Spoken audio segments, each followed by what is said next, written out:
বানপানীৰ সাহায্য অভিযানৰ লগে লগে চৰকাৰখনৰ আন কামবিলাকো যাতে সমান্তৰালভাৱে চলাই ৰাখিব পাৰোঁ, তাৰ বাবে আজি মই নিযুক্তি সম্পৰ্কীয় কেইবাখনো গুৰুত্বপূৰ্ণ বৈঠকত অংশগ্ৰহণ কৰিছিলোঁ। য'তেই মই যাওঁ তাতেই আমাৰ আৰক্ষীত আবেদন কৰা ল'ৰা ছোৱালীসকলে মোক সুধি থাকে যে দাদা মামা পুলিচৰ ফিজিকেল ইণ্টাৰভিউ কেতিয়াৰ পৰা আৰম্ভ হ'ব। আমি অসম পুলিচত 6,434টা পোষ্টৰ বাবে আবেদনৰ প্ৰক্ৰিয়া আৰম্ভ কৰিছিলোঁ আৰু আজি আমি সিদ্ধান্ত ল'লো যে অহা 3 অক্টোবৰৰ পৰা পুলিচৰ ফিজিকেল টেষ্টসমূহ আৰম্ভ হ'ব। গতিকে মই সকলোকে অনুৰোধ কৰিম যে বানপানীৰ যেতিয়াই পানী শুকাব, আমাৰ খেলপথাৰসমূহ মুকলি হ'ব, আমি দৌৰা প্ৰেক্টিচ আৰম্ভ কৰিব লাগে, কাৰণ 3 অক্টোবৰৰ পৰা অসম আৰক্ষীৰ ফিজিকেল টেষ্ট আৰম্ভ হ'ব। মোৰ লক্ষ্য হৈছে যে ফিজিকেল টেষ্ট, ৰিটেন আৰু ভাইভা তিনিওটা প্ৰক্ৰিয়া সম্পূৰ্ণ কৰি এই বিত্তীয় বৰ্ষতে আমি যাতে এই 6,434টা পদ ভৰ্তি কৰিব পাৰোঁ, এটা সুন্দৰ নিযুক্তি প্ৰক্ৰিয়াৰ মাজেৰে ল'ৰা ছোৱালীক নিযুক্তি দিব পাৰোঁ আৰু তাৰ লগে লগে 2025 চনৰ বাবে আকৌ এবাৰ নিযুক্তি প্ৰক্ৰিয়া আমি যাতে আৰম্ভ কৰিব পাৰোঁ। বিভিন্ন স্থানত গ'লে ছাত্ৰ ছাত্ৰীসকলে ADREৰ পৰীক্ষাসমূহ কেতিয়াও অনুষ্ঠিত হ'ব সেই বিষয়েও মোক প্ৰশ্ন কৰে। আজি আমি সেই বিষয়েও এখন বৈঠক কৰিছিলোঁ। ADREৰ আসাম ডিৰেক্ট ৰিক্ৰুটমেণ্ট এক্সামিনেশ্যন, যাক আমি চমুকৈ ADRE বুলি কওঁ, ADREৰ গ্ৰেড 3 পোষ্টসমূহৰ পৰীক্ষা 15, 22 আৰু 29 ছেপ্টেম্বৰত অনুষ্ঠিত হ'ব। মই আকৌ এবাৰ কৈছোঁ যে গ্ৰেড 3 পোষ্টসমূহৰ বাবে ইণ্টাৰভিউ 15, 22 আৰু 29 ছেপ্টেম্বৰত অনুষ্ঠিত হ'ব। এই পৰীক্ষা এইবাৰ লোকসেৱা আয়োগে পতা পৰীক্ষাৰ আৰ্হিত হ'ব।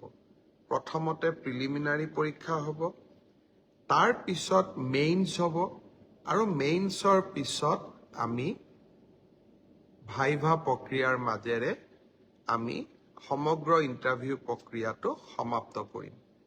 প্ৰিলিমছ এক্সাম 3য় শ্ৰেণীৰ পদসমূহৰ বাবে 15, 22 আৰু 29 ছেপ্টেম্বৰত অনুষ্ঠিত হ'ব।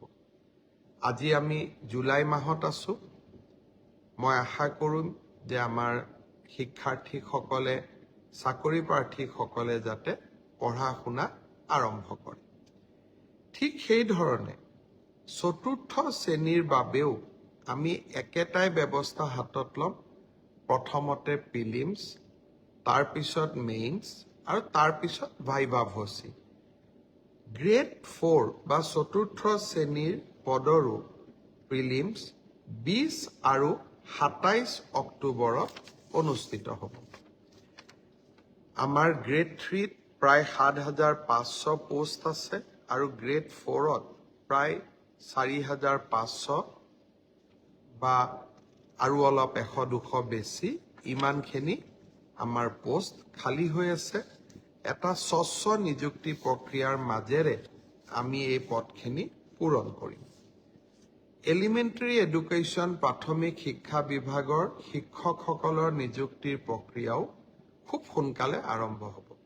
অৱশ্যে ছেকেণ্ডাৰী এডুকেশ্যনত আমাৰ অকণমান সময় লাগিব, কাৰণ প্ৰথমবাৰৰ বাবে অসমত আমি গ্ৰেজুৱেট টিচাৰ মেথছ বুলি এটা নতুন পদ সৃষ্টি কৰিব খুজিছোঁ।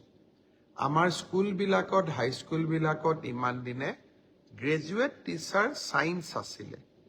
মেথছৰ বাবে সুকীয়া শিক্ষক নাছিলে।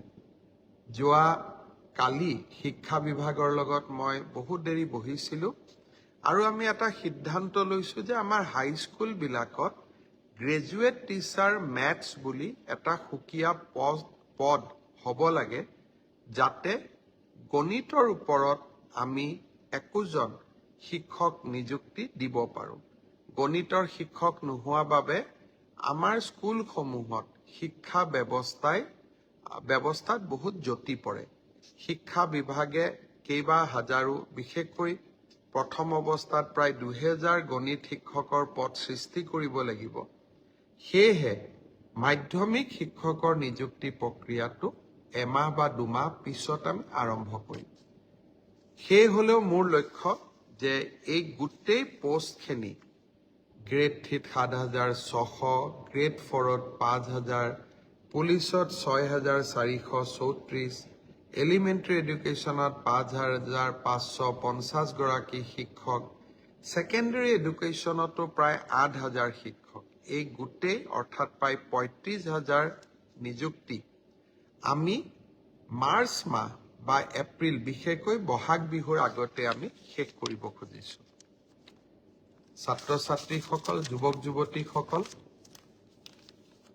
নিকা নিযুক্তি মোৰ দায়বদ্ধতা আছিল। বহু সময়ত বহুতে কয় যে মেৰিটত নিযুক্তি পাইছোঁ, চৰকাৰক কিয় খাতিৰ কৰিব লাগে। পংকিলতাৰ দিনত ৰাজনৈতিক দৃষ্টিৰ পৰা আঁতৰি মেধাৰ ভিত্তিত নিযুক্তি দিয়া সিদ্ধান্তই ৰাজনৈতিকভাৱে আমাক কৰবাত বহুত ক্ষতি কৰে। আনকি আমাৰ দলৰ মানুহবিলাকো বা আমাৰ দলৰ কাৰ্যকৰ্তাবিলাকো কেতিয়াবা মন বেয়া কৰে যে আমি দল কৰোঁ কিন্তু চাকৰি আমি নাপাওঁ। তথাপিতো মেৰিটত নিযুক্তি দিয়া মোৰ এক দায়বদ্ধতা আছে আৰু সেই দায়বদ্ধতা পালন কৰাৰ বাবে মই আকৌ এবাৰ সাজু হৈছোঁ। বহুদিন অসমত বহু ধৰণে নিযুক্তি হৈছিল, কিন্তু মেধাৰ ওপৰত নিযুক্তি এনেকৈ কেতিয়াও হোৱা নাছিল। 1 লাখ নিযুক্তি সমাপ্ত কৰি নিৰ্বাচনী সভাবিলাকত মই যি ধৰণে প্ৰতিশ্ৰুতি দিছিলোঁ যে মই আৰু 50,000 নিযুক্তিৰ ব্যৱস্থা কৰিম, তাৰ প্ৰতি ধাৱমান হৈছোঁ। আজিৰ পৰা সেই প্ৰক্ৰিয়া আৰম্ভ হ'ল। সকলোকে বহুত শুভেচ্ছা জনাইছোঁ। ভালকৈ পঢ়িব লাগে আৰু দেউতা মাৰ লগতে সকলোৰে সুনাম বৃদ্ধি কৰিব লাগে। ইমানতে মই সামৰণি মাৰিম। যোৱা